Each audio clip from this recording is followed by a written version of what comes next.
UP में 22 जनवरी के बाद पीएम मोदी के मेगा प्रचार की तैयारी। सभी 403 विधानसभा क्षेत्रों में एलईडी वैन से संबोधित करेंगे प्रधानमंत्री। हर सीट पर 27 वर्चुअल रैली का है प्लान।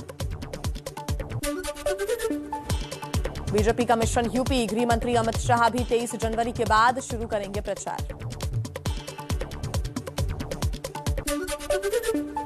यूपी में अखिलेश यादव के लिए चुनाव प्रचार करेंगी बंगाल की सीएम ममता बनर्जी। 8 फरवरी को अखिलेश ममता की वर्चुअल रैली और प्रेस कॉन्फ्रेंस होगी।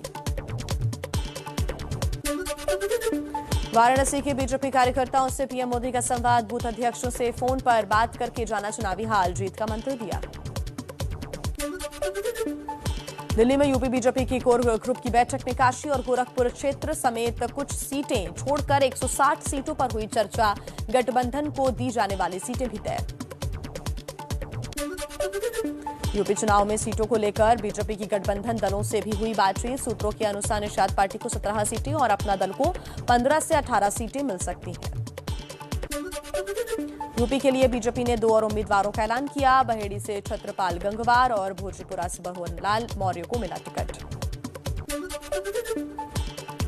बीजेपी में यूपी की लखनऊ कैंट सीट पर अभी भी फंसा हुआ है पेच। बेटे मयंक जोशी को टिकट दिलाने के लिए सांसद पद से इस्तीफा देने को भी तैयार। रीता बहुगुणा जोशी दिल्ली में धर्मेंद्र प्रधान से मुलाकात की। एक पार्टी एक घर में 2 को नहीं देंगे, तो मैंने ये उनको निवेदन किया है कि अगर ऐसी बात है तो मैं वर्तमान सीट भी त्यागने को तैयार हूं। यूपी में एसपी आरएलडी गठबंधन के 2 और उम्मीदवार घोषित। आरएलडी ने मेरठ कैंट से मनीषा अहलवाल और सिवालखास से गुलाम मोहम्मद को टिकट दिया। समाजवादी पार्टी के लिए कांग्रेस छोड़ने वाले इमरान मसूद का दर्द छलका। टिकट नहीं मिलने पर अखिलेश यादव पर निशाना साधा। तुम मुसलमान सीट दो जाओ, मेरे पे क्यों पैर पकड़वा रहे? सारे मेरे पकड़ते फिरेंगे, मुझे पैर पकड़वा दिए, मेरा कुत्ता बना दिया। हिंदुओं पर भड़काऊ बयान देने वाले मौलाना तौकीर रजा के बहाने बीजेपी का कांग्रेस पर निशाना। संबित पात्रा ने कहा, जहर उगलने वाले कांग्रेस के साथ। तौकीर रजा ने लखनऊ में कांग्रेस को समर्थन देने का ऐलान किया था।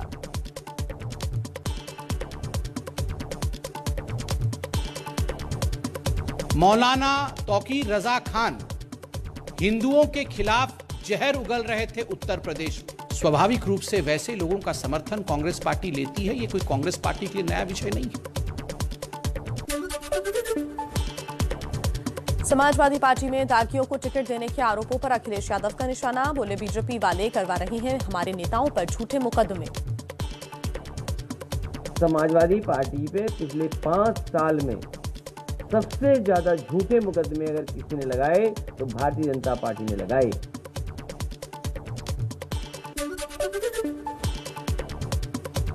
हस्तिनापुर से कांग्रेस उम्मीदवार अर्चना गौतम के खिलाफ विरोधियों के हमले पर प्रियंका गांधी को आया गुस्सा। बोली, संघर्ष करके यहां तक पहुंची हैं। बिकिनी में तस्वीर वायरल कर कुछ संगठन उठा रहे थे सवाल। हस्तिनापुर में जो चुनाव लड़ रही हैं, उन्होंने बहुत संघर्ष करके अपना जीवन बनाया है। चुनाव आयोग की पाबंदी के बाद भी नहीं मान रही है नेता। समाजवादी पार्टी के बड़े नेता अभिषेक मिश्रा की बाइक रैली में उमड़ी भीड़। सोशल मीडिया पर वीडियो वायरल होने के बाद एफआईआर दर्ज। यूपी में चंद्रशेखर की आजाद समाज पार्टी अकेले चुनाव लड़ेगी। पहली लिस्ट में 33 सीटों पर उम्मीदवार घोषित किए। सीट बंटवारे पर अखिलेश यादव से नहीं बनी बात। पीडीपी अध्यक्ष महबूबा मुफ्ती ने कहा, यूपी से बीजेपी सरकार का जाना 1947 से भी बड़ी आजादी होगी। 70 साल से पहले हिंदुस्तान के लोगों को मौका मिला इस मुल्क को आजाद करने का अंग्रेजों से, और आज हमें मौका है बीजेपी से जान छुड़ाने का। इस प्रकार की आजादी जो पाकिस्तान का समर्थन करती हो, वो भूल जाएं कभी मिलने वाली है और कभी ऐसा नहीं होने देंगे। कुछ और खबरें देखते हैं तेज रफ्तार के साथ। अलीगढ़ शहर से एसपी के उम्मीदवार जफर आलम ने भरा पर्चा। भारी तादाद में पहुंचे कार्यकर्ताओं को पुलिस ने बैरिकेडिंग पर रोका। पार्टी के जिला अध्यक्ष गिरीश यादव और पुलिसकर्मियों के बीच हुई नोकझोंक। शामली विधानसभा सीट से एसपी आरएलडी गठबंधन के प्रत्याशी प्रसन्न चौधरी ने नामांकन दाखिल किया। कहा, बेरोजगारी और किसानों की समस्या होगा मुख्य चुनावी मुद्दा। पंजाब में भगवंत मान होंगे आम आदमी पार्टी के सीएम कैंडिडेट। चंडीगढ़ में दिल्ली के सीएम अरविंद केजरीवाल ने किया ऐलान। पंजाब के अगले सीएम और आम आदमी पार्टी का सीएम चेहरा औपचारिक रूप से सरदार भगवंत मान को डिक्लेयर करते हुए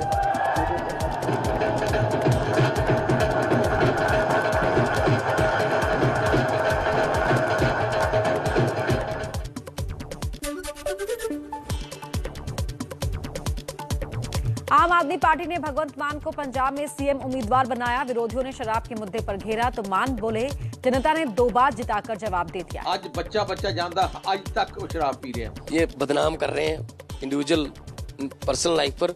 ऐसा कुछ नहीं है। मैं आम लोगों की सेवा में पहले भी था, आज भी हूँ और लगा रहूंगा।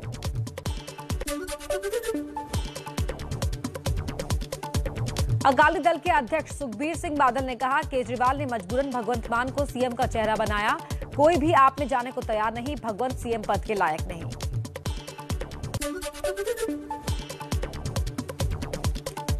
पंजाब में चुनाव आयोग की बड़ी कार्रवाई। लुधियाना देहात, होशियारपुर समेत 8 जिलों के एसएसपी बदले। फिरोजपुर और बठिंडा के डीसी भी बदले गए। पंजाब में चुनाव से पहले ईडी की बड़ी कार्रवाई। अवैध रेत खनन के मामले में सीएम चन्नी के करीबी रिश्तेदार भूपेंद्र सिंह हनी समेत 10 जगहों पर छापा। 6 करोड़ कैश मिला। छापेमारी जारी। पंजाब में ईडी के छापे पर राहुल गांधी का ट्वीट। लिखा, किसी के यहां ईडी से रेड करवा देना बीजेपी का पसंदीदा हथियार है, क्योंकि इनके पास छिपाने को है। हम इनसे डरने वाले नहीं हैं। रिश्तेदार के घर ईडी के छापे पर सीएम चन्नी का पलटवार। कहा, हमें दबाने की कोशिश हो रही है, हम डरने वाले नहीं। इलेक्शन आ गए तो इनको ईडी की रेडें याद आ गई, लेकिन हम ये सब दबाव झेलने के लिए तैयार हैं।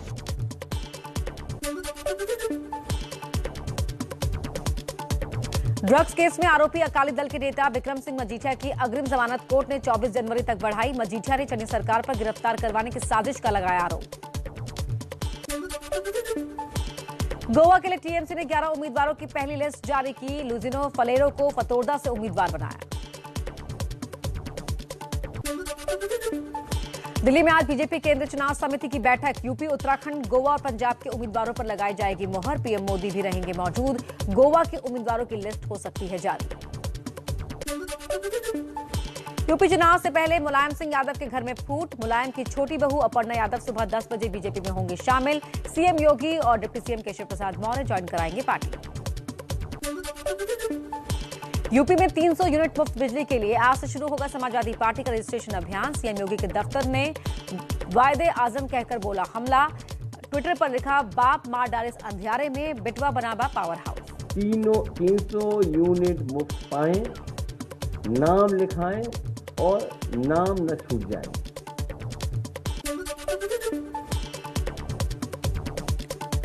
सूत्रों के मुताबिक आजम खान जेल में रहकर ही लड़ेंगे रामपुर सीट से चुनाव। बेटे अब्दुल्ला टांडा से होंगे समाजवादी पार्टी के उम्मीदवार। आज कार्यकर्ताओं के साथ वर्चुअल बैठक में अब्दुल्ला कर सकते हैं औपचारिक ऐलान।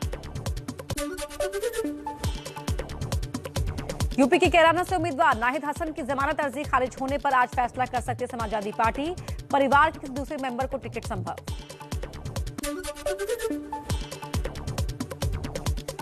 दिल्ली में आज कांग्रेस केंद्रीय चुनाव समिति की बैठक। उत्तराखंड के उम्मीदवारों की लिस्ट भी जारी होने की उम्मीद। हरक सिंह रावत कांग्रेस में हो सकते हैं शामिल। सिर्फ बहू के टिकट पर ही बन सकती है सहमति। और आइए जल्दी से कुछ और जरूरी खबरें भी बता देते हैं आपको। चंडीगढ़ में कांग्रेस की प्रेस कॉन्फ्रेंस। महासचिव रणदीप सुरजेवाला, पंजाब के प्रभारी हरीश चौधरी और प्रदेश अध्यक्ष नवजोत सिंह सिद्धू होंगे शामिल। गोवा में आज आम आदमी पार्टी के सीएम चेहरे का होगा ऐलान। अरविंद केजरीवाल सुबह 11 बजे पणजी में करेंगे घोषणा। अमित पालेकर का नाम सीएम की रेस में सबसे आगे। चंडीगढ़ में आपका सीएम फेस डिक्लेयर किया है, क्या है जो गोवा के लिए आपका विजिट है? गोवा में हम डिक्लेयर करेंगे, आप लोग आइए सब लोग।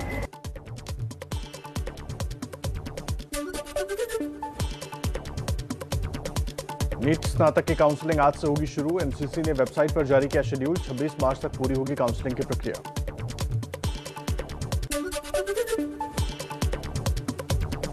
एमपी के स्थानीय निकाय चुनाव के मामले पर आज सुप्रीम कोर्ट में सुनवाई। केंद्र और राज्य सरकार ने कोर्ट से ओबीसी आरक्षण निरस्त करने वाले आदेश में बदलाव करने की अपील की है।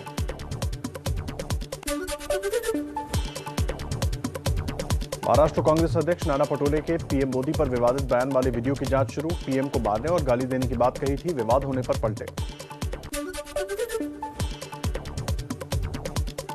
महाराष्ट्र में कांग्रेस के सीनियर नेता विश्वबंधु रॉय ने आला नेताओं को लिखी चिट्ठी, कहा शिवसेना और एनसीपी के साथ गठबंधन सरकार से हो रहा है नुकसान, कांग्रेस के मंत्री नहीं कर पा रहे जनता का काम।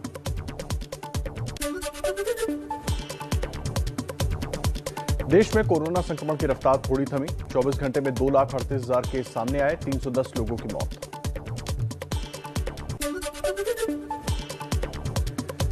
देश में धीरे धीरे बढ़ रहे हैं कोरोना के ओमिक्रॉन के मामले। अब तक ओमिक्रॉन के 8,891 मामले सामने आए हैं।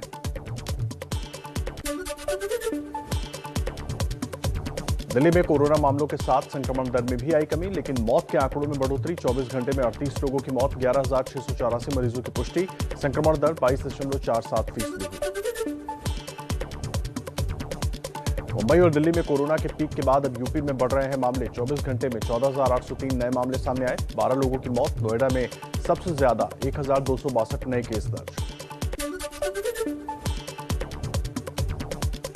दिल्ली में व्यापारियों पर ऑड इवन की मार, नई गाइडलाइंस के खिलाफ कारोबारियों का प्रदर्शन। कोविड संकट को देखते हुए दिल्ली में पाबंदी है।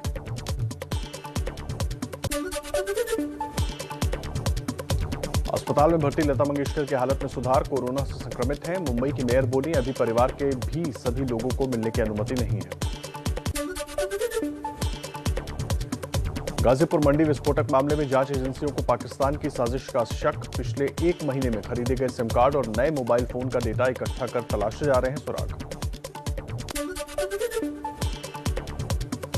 आतंकी साजिश के लिए पाकिस्तान ने चीन से खरीदे आधुनिक ड्रोन। ये ड्रोन 800 मीटर की ऊंचाई तक जा सकते हैं, 15 से 20 किलोमीटर तक इन्हें भेजा जा सकता है। बारिश में भी उड़ने की क्षमता है। आईपीएल में नई फ्रेंचाइजी लखनऊ ने केएल राहुल को 15 करोड़, ऑस्ट्रेलिया के ऑलराउंडर मार्क स्टोइनिस को 11 करोड़ और युवा लेग स्पिनर रवि बिश्नोई को 4 करोड़ रुपए में टीम में शामिल किया। केएल राहुल बन सकते हैं टीम के कप्तान। उन्मुख चंद ऑस्ट्रेलिया के घरेलू टी20 लीग बिग बैश लीग में डेब्यू करने वाले हैं। भारत के पहले पुरुष खिलाड़ी बने। उन्मुख ने मेलबर्न रेनेगेट्स की ओर से डेब्यू किया। हालांकि उनका बीबीएल डेब्यू कुछ खास नहीं रहा और 8 गेंदों में 6 रन बनाकर आउट हो गए। प्रो कबड्डी लीग में दबंग दिल्ली ने पटना पायरेट्स को करीबी मुकाबले में 32-29 से हराया। दिल्ली जीत के साथ टॉप पर पहुंची। दूसरा मुकाबला गुजरात जायंट्स और यू मुंबा के बीच 24-24 से टाई रहा। राजधानी दिल्ली के विजय चौक पर रिपब्लिक डे की परेड के लिए तैयारियां जोरों पर हैं। परेड में शामिल होने वाली टुकड़ियों ने रिहर्सल किया।